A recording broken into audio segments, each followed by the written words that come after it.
যে গাজীপুর ১ আসনের মনোনয়ন গত বৃহস্পতিবার 4:30টায় ঘোষণা করা হয়েছে এবং গাজীপুর ১ আসনে নির্বাচন করার জন্য দল আমাকে অর্থাৎ মেয়র মুজিবুর রহমানকে এখানে মনোনয়ন প্রদান করেছে। আমরা শুক্রবারেই মনোনয়ন প্রাপ্তির পর কালিয়াকৈরে আসার পর থেকে আপনারা সবাই সাক্ষী রয়েছেন যে ৩ দিন ধরেই আমরা সম্পূর্ণ জনগণের মাঝে এই নির্বাচন প্রক্রিয়ায় জনগণকে সম্পৃক্ত করতে সকাল ৭টা থেকে রাত ১২টা পর্যন্ত বিভিন্ন ধরনের ক্যাম্পিং আমরা চালিয়ে যাই এবং দলের মধ্যে আমরা যে ৫ জন প্রার্থী ছিলাম যারা মনোনয়ন পায়নি, মন খারাপ, তাদের বাড়িতে যেয়ে বা তাদের নেতাকর্মীদের সাথে আলাপ আলোচনা করে সবাইকে বিএনপির পতাকা তলে ঐক্যবদ্ধ থাকার জন্য হওয়ার জন্য আমি প্রার্থী হিসেবে নিজে যাই। আজকে সকালেও আমি পুনের ৭টায় হিজলতলিতে ফুকন এবং আরিফের বাড়ি নিজে। আমার দল আমাকে দায়িত্ব দিয়েছে, আমাদের ভারপ্রাপ্ত চেয়ারম্যান মহোদয় আমাকে প্রার্থী দিয়েছেন।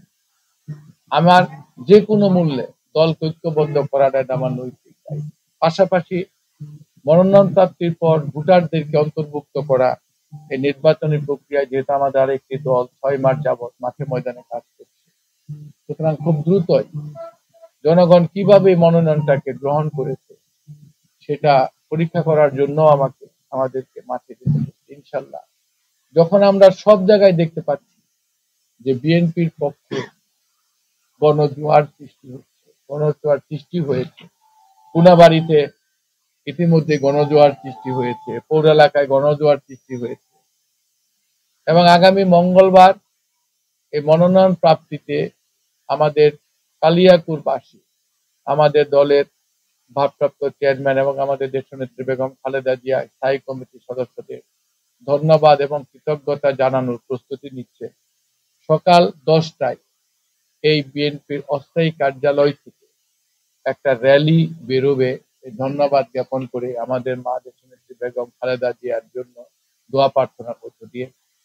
সেই ক্যাম্পিং এর জন্য প্রস্তুতির জন্য আমাদের শফিপুরে রাখালিয়া চালায় ওই অঞ্চলে নেতাকর্মীদের সাথে সমন্বয় করার জন্য সন্ধ্যার কিছুক্ষণ পর আমাদের বেশ কিছু নেতৃবৃন্দ পেলে তাদের উপর হামলা করা এবং ১১ থেকে ১২টা মোটরসাইকেল সম্পূর্ণ পুড়িয়ে দেওয়া হয়েছে এবং আমাদের অন্তর এবং সজীব খান ছাত্রদল নেতা ২ জন গুরুতর আহত, তার সাথে আরো ৫ জন আহত।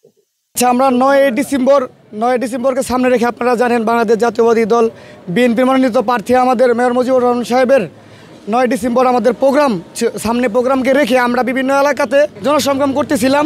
তো আতঙ্কিতভাবে হঠাৎ করে রাখিলা চালা ওই যেখানে আমাদের সাথে হামলা হয়েছে, আতঙ্কিতভাবে তারা আমাদেরকে পিছন থেকে হামলা করে। ওই তাৎক্ষণিক অবস্থায় আমাদের হোন্ডা ছিল 12টার মতো, হোন্ডা পুড়িয়ে ফেলে। তো আমাদের 2 জন বড় ভাই যাদের অবস্থা খুবই খারাপ, হাত ভাঙছে, পা ভাঙছে। আরেকজন বড় ভাইয়ের ধারালো ছুরি দিয়ে মারার কারণে খুবই খারাপ অবস্থা, উনি মনে হয় হাসপাতালে ভর্তি আছে। আরেক ভাই উনিও আহত, ওনার এক পা ভাঙছে, হাত ভাঙছে।